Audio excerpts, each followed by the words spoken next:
हिंद महासागर क्षेत्र आईवार में अपनी समुद्री निगरानी क्षमताओं को मजबूत करने के लिए भारत का रणनीतिक प्रयास एक महत्वपूर्ण मोड़ पर है, क्योंकि संयुक्त राज्य अमेरिका ने बढ़ती आपूर्ति श्रृंखला लागत का हवाला देते हुए इस अतिरिक्त बोइंग पीबी पोसाइडन समुद्री गश्ती विमान MPA की कीमत 2021 की पेशकश से लगभग 50% कम कर दी है।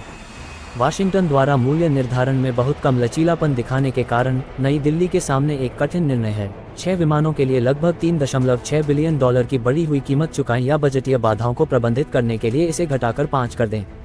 इस सौदे का परिणाम भारत के आपातकालीन खरीद अनुरोधों को पूरा करने में अमेरिका की गति और जवाबदेही पर भी निर्भर कर सकता है, जिससे भारत अमेरिका रक्षा साझेदारी में जटिलताएं और बढ़ सकती हैं। पीबी पोसाइडन अमेरिकी नौसेना के PBA का एक प्रकार है, जो लंबी दूरी का मल्टी मिशन मैरीटाइम गश्ती विमान है, जो अपने उन्नत पनडुब्बी रोधी युद्ध ASW, सतह रोधी युद्ध ASUW और खुफिया निगरानी और टोही 15R क्षमताओं के लिए प्रसिद्ध है। भारत वर्तमान में 12 PBF विमानों का बेड़ा संचालित करता है, जो अरकोनम, तमिलनाडु और गोवा में स्क्वाड्रनों के बीच विभाजित हैं, जिन्होंने 2013 में शामिल होने के बाद से 40,000 से अधिक उड़ान घंटे जमा किए हैं। ये विमान APY-10 निगरानी radar, Telephonics APS-143 ocean eye after radar और चुंबकीय विसंगति डिटेक्टरों MAD जैसे उन्नत सेंसर से लैस हैं। भारतीय नौसेना लंबे समय से विशाल हिंद महासागर क्षेत्र को प्रभावी ढंग से कवर करने के लिए कम से कम 18 PBI विमानों की आवश्यकता पर जोर दे रही है, खासकर अपने पुराने सोवियत युग के ल्यूशिन 2-38 बेड़े की सेवानिवृत्ति के बाद। अमेरिकी विदेश विभाग द्वारा मई 2021 में $2.42 अरब में स्वीकृत किए गए 6 अतिरिक्त विमानों का उद्देश्य भारत की समुद्री क्षेत्र जागरूकता को बढ़ाना था, जिससे वह लंबी दूरी पर पनडुब्बियों, साथी जहाजों और अन्य खतरों का पता लगाकर उन्हें बेअसर कर सके।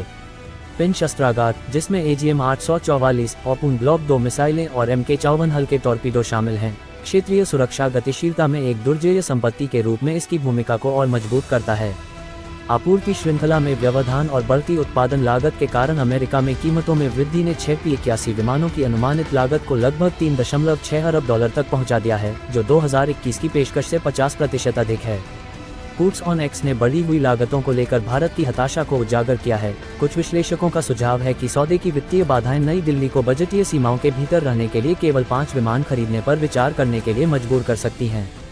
यह मूल्य वृद्धि ऐसे समय में हुई है जब भारत कई उच्च प्राथमिकता वाले रक्षा खरीद को संतुलित कर रहा है, जिसमें हाल ही में 26 राफेल M लड़ाकू विमानों के लिए $37.6 बिलियन का सौदा और उन्नत मध्यम लड़ाकू विमान AMCA और नौसेना anti ship missile medium range NASMMR जैसे स्वदेशी प्लेटफार्मों में चल रहे निवेश शामिल हैं।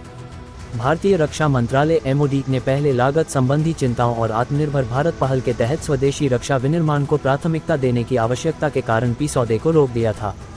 हालांकि आईवार में चीन के बढ़ते नौसैनिक पदचिह्न का मुकाबला करने की रणनीतिक आवश्यकता, ट्रंप प्रशासन के कूटनीतिक दबाव के साथ अधिग्रहण के लिए नए सिरे से गति मिली। भारतीय नौसेना द्वारा स्वदेशी रूप से विकसित NASMMR 350 किलोमीटर की रेंज वाली एंटी-शिप क्रूज मिसाइल को PL के शस्त्रागार में शामिल करना मंच के महत्व को रेखांकित करता है, जिससे छोटे से मध्यम आकार के युद्धपोतों को निशाना बनाने की इसकी क्षमता बढ़ जाती है। अमेरिका अपने मूल्य निर्धारण रुख में अडिग रहा है। वैश्विक आपूर्ति श्रृंखला चुनौतियों और उत्पादन लागत में वृद्धि को गैर परक्राम्य कारकों के रूप में उद्धृत करता है।